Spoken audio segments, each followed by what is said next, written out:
atropelou-me e esprojetou-me 20 metros. Eu acordei logo na altura no sítio do acidente e disse, eu não estou a sentir as pernas. Bati a 150 contra uma árvore. Quando eu acordei, apercebi-me que as minhas pernas não davam sinal de vida.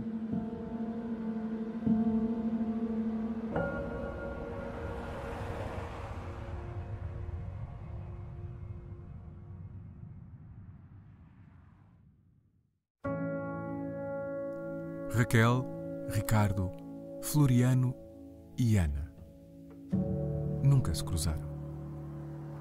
No entanto, os 4 integram o grupo de portugueses a quem um acidente de viação mudou a vida. Acidentes diferentes, sequelas diferentes. Em comum, o facto de todos terem visto sonhos cair por terra e a necessidade de mudar a vida tal como antes a conheciam. Foi dia 25 de novembro de 2005. Fui atropelada numa passadeira que originou num traumatismo craniano encefálico. A Raquel ia ao cinema com os amigos, perto de casa. Foi atropelada na passadeira porque havia carros parados na faixa do lado direito e o senhor que veio e atropelou a Raquel foi do lado esquerdo, passou, apesar de estar o carro parado no lado direito, e levou a Raquel, e a Raquel voou 20 metros, cerca de 20 metros.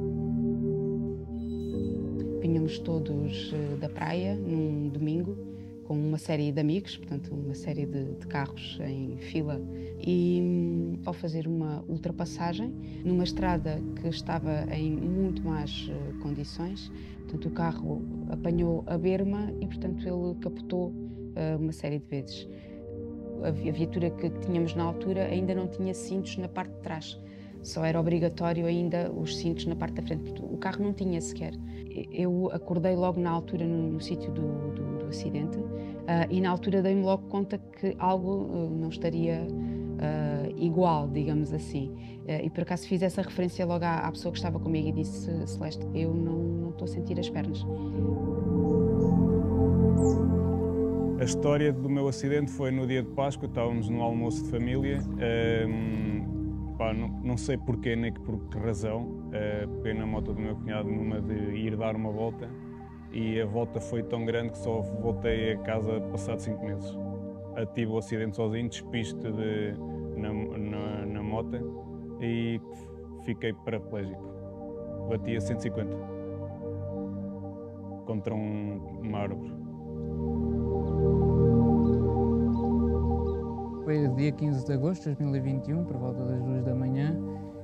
Estava numa estrada sem iluminação, eu já ia a uma velocidade bastante alta e era um cruzamento no final ao qual eu não me apercebi e lá no final da reta tive um embate. O acidente foi ele sozinho. Nem ele levava ninguém na moto, nem foi contra ninguém, foi literalmente ele sozinho. Fiquei inconsciente, não me recordo o que aconteceu, se a moto me caiu em cima ou a maneira como eu caí, mas, digamos, quando eu acordei, apercebi-me que as minhas pernas não davam sinal de vida. Acabaram por se passar 3 dias até que eu fosse operada. Portanto, durante esses 3 dias eu fui percebendo que aquilo que tinha sentido no momento em que acordei no sítio do acidente, nada tinha mudado. Claro que ainda sem a consciência total daquilo que eram as consequências, não é? Porque lá está, só tinha 12 anos. O Ricardo telefonou-me às 6h30 da manhã e disse que tinha tido um acidente. Queixou-se logo das pernas. Portanto, isto foi logo que eu soube que alguma coisa se passaria realmente com a coluna. Tentámos vir o mais rápido possível para cima, em contacto sempre com a polícia e com os bombeiros, que não o encontravam. A aflição foi realmente, estas horas, sem sabermos se estaria vivo ou não, que é mesmo isto, e como é que ele estaria realmente fisicamente e psicologicamente.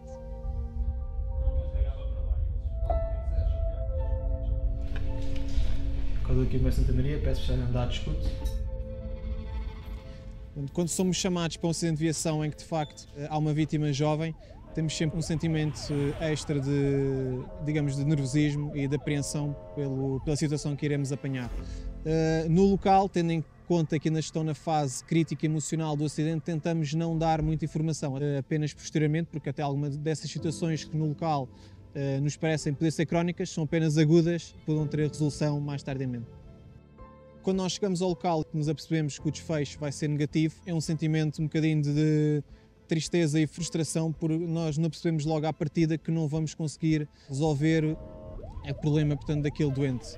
E de facto é um sentimento de tristeza, percebemos que às vezes os familiares ainda têm esperança porque não se apercebem da gravidade da situação e nós já nos apercebemos que o desfecho vai ser negativo e é um sentimento um bocadinho de impotência, até diria, face aos familiares, em que nós de facto queremos dar uma boa notícia, mas infelizmente não conseguimos dar-lhes essa notícia.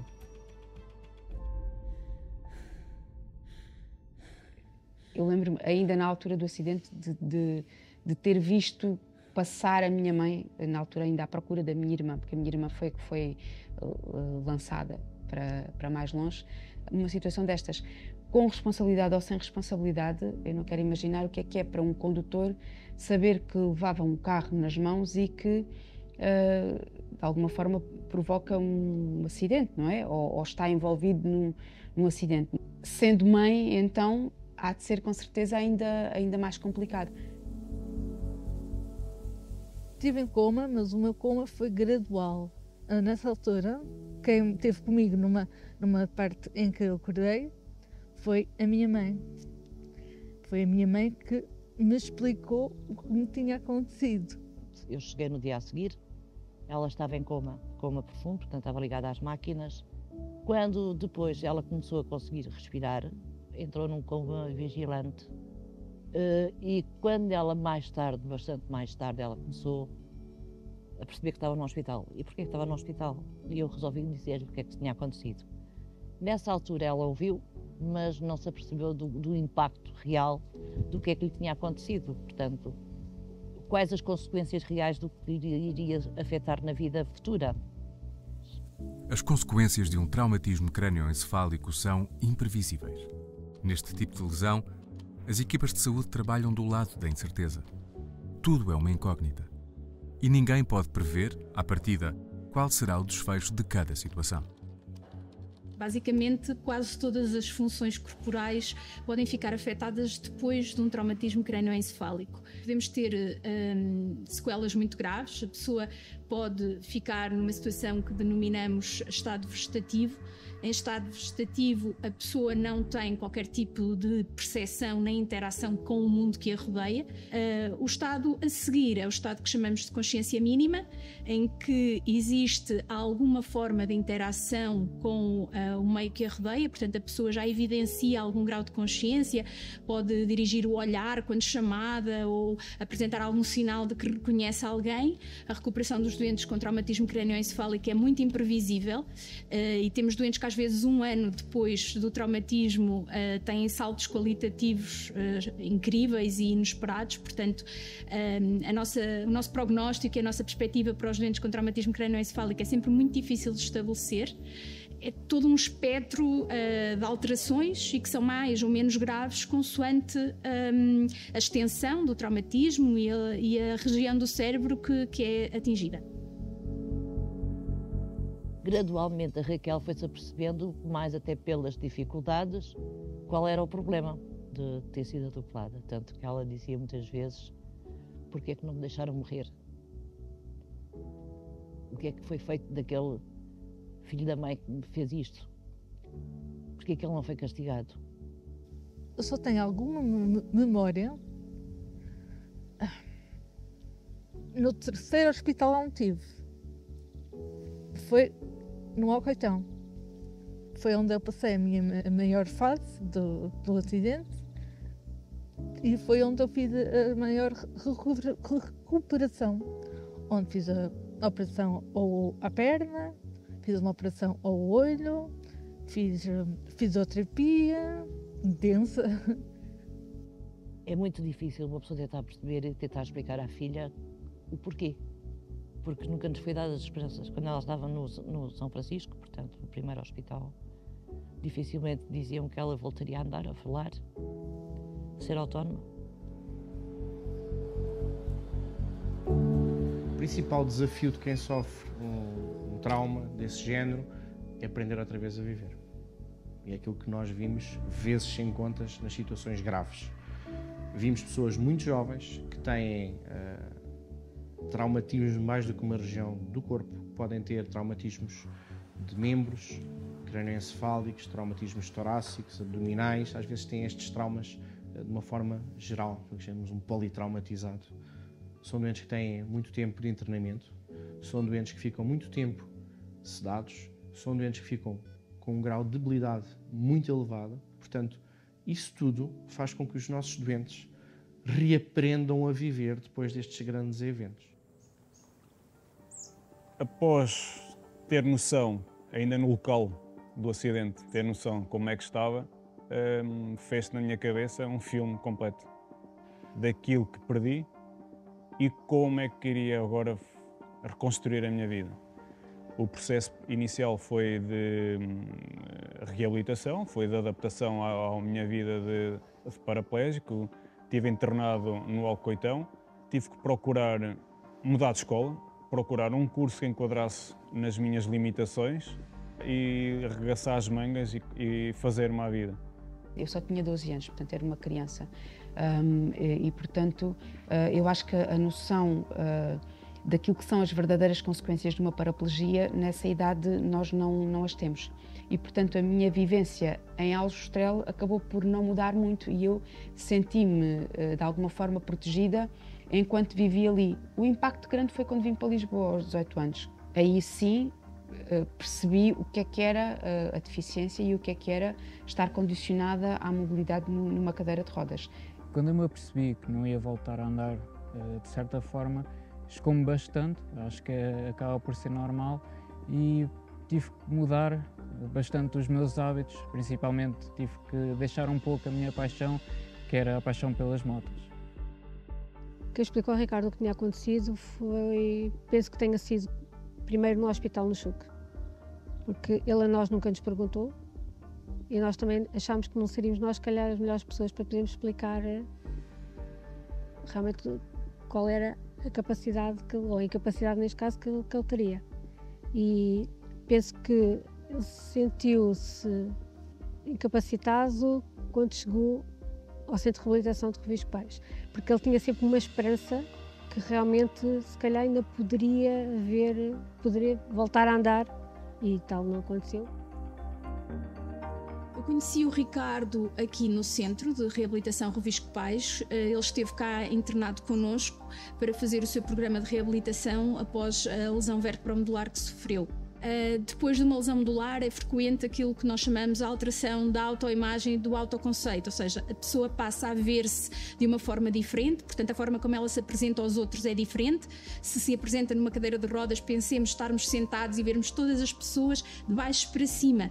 E depois, no fim, uma fase de aceitação. E quando essa fase de aceitação corre bem, estas pessoas continuam a ter uma vida perfeitamente válida, continuam a sentir-se inseridas no seu meio familiar, no seu meio social e idealmente profissional também. Após o acidente, eu tive que fazer uma recuperação em vários sentidos. Adaptei-me à cadeira de rodas, sou 100% autónomo, ou quase, voltei a estudar, felizmente já tenho carta de condução e possivelmente daqui a uns tempos irei ter carro, por isso felizmente está tudo a adaptar-se da melhor maneira. Com 16 anos nós não temos noção bem dos perigos que corremos e pensamos que só acontece aos outros e nunca a nós. E foi se calhar um pouco isso que me deu para pegar na moto e fazer essa aventura. A minha mãe foi, na altura que eu era menor, foi o meu braço direito juntamente com a minha família. Mas depois tive uma grande ajuda dos meus amigos, que nunca me deixaram ficar em casa. Por onde eles iam, eu ia também. Foram fundamentais para o processo de virar de página e enfrentar a minha deficiência na altura. Na altura, na fase inicial, acabei por precisar da ajuda da família, da minha mãe, da minha irmã, do meu pai. Todos ajudavam conforme podiam e conforme era necessário. E na altura, posso dizer que a minha reabilitação acho eu, olhando agora para trás e com os conhecimentos que tenho, não foi de facto das melhores. Tudo aquilo que eu faço hoje em dia e que faço sozinha, fui aprendendo ao longo dos anos a desenrascar-me, digamos assim. O que ficou pior na minha situação e no meu acidente foi a minha memória e algumas lesões no corpo e na cabeça. A minha maior vitória foi o poder andar, o poder falar, o poder fazer uma série de coisas que eu pensava que nunca ia conseguir fazer e faço autonomamente. A minha família é que me apoiou imenso quando foi o meu acidente. O meu tio Zé, o meu tio Rui e os meus pais, claro. Antes do acidente, eu não dava tanto valor à vida, mesmo tendo mais aptidões físicas, e hoje em dia, parecendo que não, eu dou muito mais valor à vida, dado o que aconteceu. Tento ocupar o tempo com os meus amigos, com a minha família e, de certa forma, tentar focar-me ao máximo nos estudos. O desporto é importantíssimo para mim. Alivia-me a cabeça, faço aquilo que gosto e é um hobby e é uma fisioterapia. Integrei o Clube Infante de Montemor, a equipa de canoagem, em que foi também um desafio para eles e um desafio para mim porque eu nunca tive contacto com o meio aquático. Diariamente preciso de ajuda, neste caso, por exemplo, aqui para meter a embarcação na água e tirar, preciso sempre de ajuda. Eu tenho os meus colegas, tenho a minha esposa, tenho a minha treinadora, que ajuda-me sempre a meter e a tirar o barco. No dia-a-dia, a minha deslocação para o trabalho, etc., não tenho ajuda, não necessito, sou autónomo. Conheci o Floriano num baile, num grupo de amigos. Eu apaixonei-me por ele, pelo que ele é, e foi espontâneo. Nós não contamos apaixonar-nos por uma pessoa que tem limitações. Tudo na vida é adaptável e, no caso dele, tudo se realiza, qualquer coisa que seja um obstáculo deixa de ser, portanto não tenham medo de se apaixonar. Conquistei tudo o que tenho numa cadeira de rodas. Se é bom ou mau, é mau.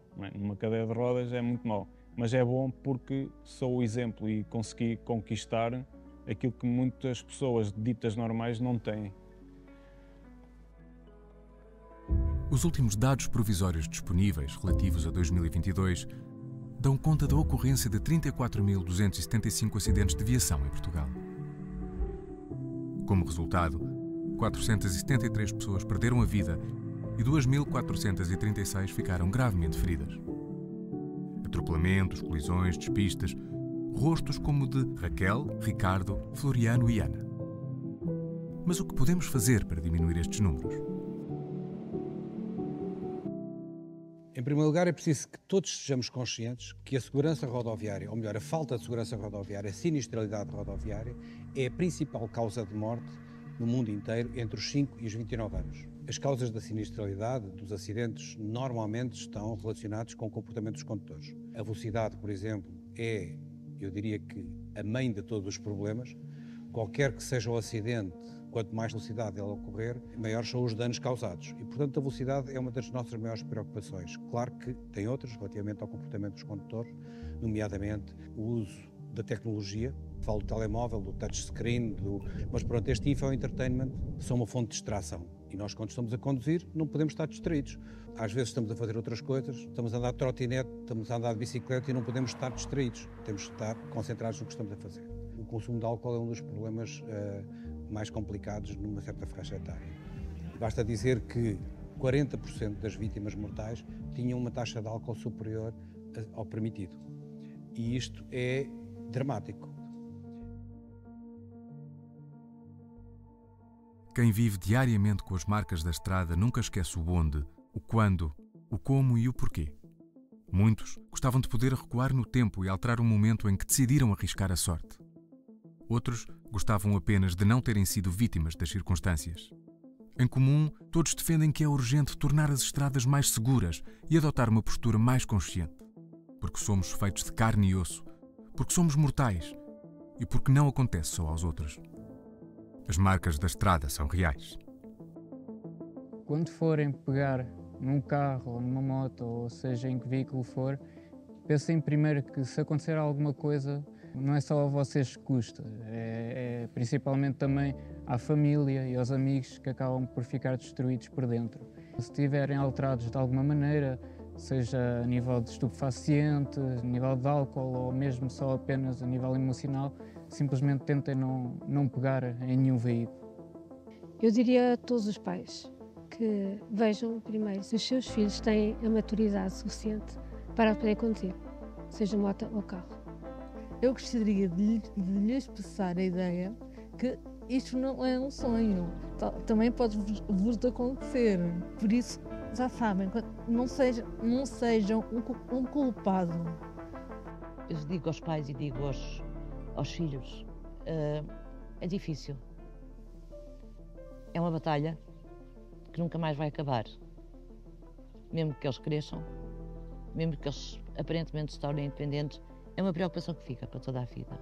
Andar na estrada, seja a conduzir uma viatura, ou seja, enquanto peão, é preciso pensar que os nossos erros podem ter consequências e essas consequências podem ser graves e podem ser para toda a vida. E, portanto, é preciso aprender, é preciso as pessoas formarem-se relativamente àquilo que são as questões cívicas e se soubermos respeitar isso, soubermos respeitar-nos e respeitar os outros, as coisas são mais fáceis para nós e para aqueles que estão à nossa volta. Quando se conduz, não consumir nem álcool nem drogas. O perigo está sempre à espreita. A qualquer momento acontece-nos a nós.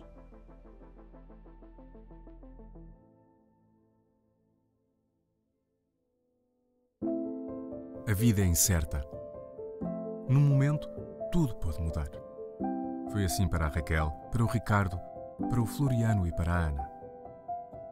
Pode ser assim para qualquer um de nós.